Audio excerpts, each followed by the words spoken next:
The story is the boy who did not drink milk. Yeah, Oh. like me. One day, in a very, very far green farm, there lived a house and a family. Family, Yeah, mama, dada, and baby boy. baby boy. Yeah, baby boy. Baby boy. Yeah. Yeah, The dada was a farmer. yeah, The mama was a helper of the farmer. And the baby was there, about 3 years old. Yeah, 3 years old baby. And then every day the dada goes to the farm and goes to the milk and get the milk from the cow. Yeah, yeah, fresh milk from the cow. yeah, Yeah. Every day the dada and the mama drink milk. yeah, Every day, 1 glass, 1 cup, pap, pap, pap, pap. Oh, consume 1 glass of milk. But their baby boy, say, no, I do not like milk. yeah, Yeah. And the mama say, please, son, can you drink your milk? The baby boy say, no, I will not drink the milk. yeah, And then the dada said, please, son, for dada and mama, can you drink your milk? And the baby boy said, no, I will not drink the milk. yeah. And the mama No, said, yeah, why are you not drinking your milk, son? And the baby boy said, I do not like the taste of the milk. I only want to eat pan and bread. yeah, Yeah, and meat. Oh no, you will not drink milk? No. How about vegetable? No, I will not eat vegetable. yeah, Yeah. But one day, one rainy day, the farmer, mama, and dada got wet. yeah, yeah. Yeah, I do it. yeah. In the rain. Also the baby boy. Yeah, I But- do that though. Yeah, also the cow. Hockey. Yeah, horsey. But,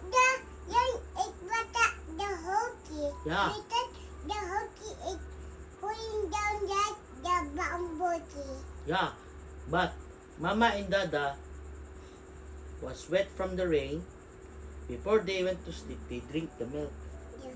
Up, up, up, up. Oh, they drink their milk. And And then the baby boy said, no, I will not drink the milk. I will go to sleep. and Dada said, why did you not drink your milk? No, Dada. Dada and Dada said, yes, you drink your milk. Yes, Dad. Yeah. And then the baby boy went direct to sleep. Sleep, sleep, sleep. In the morning, when the baby boy wake up, oh, I feel dizzy. Oh no. Oh no. Choo. Choo. Mama, dada, what's wrong with me? And the mama said, oh no, you have fever. Yeah, yes. Yeah. Oh no, I have fever. What will I do?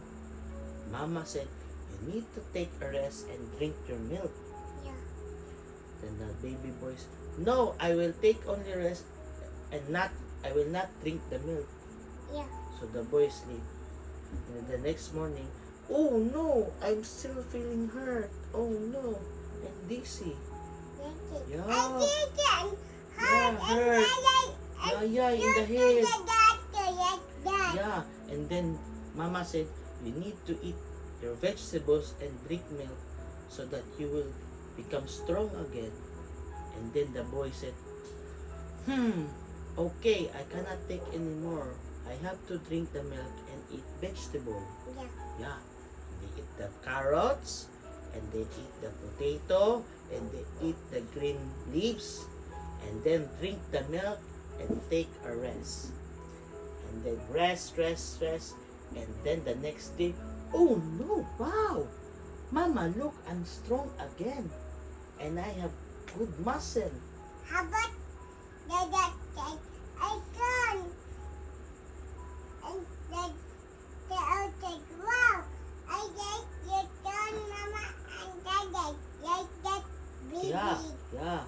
So what is the story about Kael? The boy had no milk. Yeah, no milk. And did not eat Yeah. vegetable. Yeah. Okay. Yeah. If you- Like Kael, if Kael will not drink milk and not, That's the boy. yeah, if Kael will not drink the milk and not eat vegetable and vitamins, Kael will get OOC. So you eat your, Vegetables and milk. yeah, Apple big and turn like Dada. yeah, and vitamins. Yeah. So that you have a strong body. Like Dada and Mama. Yeah. Okay. That is the story of the boy who did not drink the milk. Okay? Now you know. Yeah. Yeah, okay. So you want another story? Yeah. Okay. The other story is the boy who did not sweep the floor. Yeah. Ooh. Like the milk. Yeah, like the milk. So one day, Mama and Dada were busy working in the town. Yeah. Yeah, in the town. So only the boy with his sister left in the house. Yeah. Yeah. Hello, Tito and Dada. Like that baby. And then before Dada and Mama go to work, Mama said to the eldest son, "Son, you must keep our house clean and free from any ants and insect." Yeah, take Mama. Yeah. And the boy said, "It's okay, Mama, I can do it." Yeah. Yeah. And then Mama and Dada go to work. In the afternoon, the eldest son with his sister eat bread. Yeah. Eat bread everywhere. They eat bread. And there were breadcrumbs on the floor. Yeah. Oh, no. And then, the boy remembered, "Ooh, Mama said I will need to sweep the floor." Yeah. But the boy said, "I'm too tired. I will just take a rest and do it later." Yeah. No. And then when the boy wake up, he noticed there's a lot of crawling. Oh no! There's so many ants in the house. Yeah. Yeah. And then the little sister, Brother, there are so many ants in the house. Oh no. Yeah. And then the little boy said, "It's okay. They're only ants." But little did they know, there were big ants coming. The Yeah. big fire ants. You Yeah. know what is a fire ant? Yeah. When the fire ant bites you, it leaves a very, very yayay sting. But the boy did not mind. And when he stepped on the breadcrumbs, so many fire ants came to his feet like this. And then bite. Ouch! The fire ants bite me. Yeah. He swished the ants away.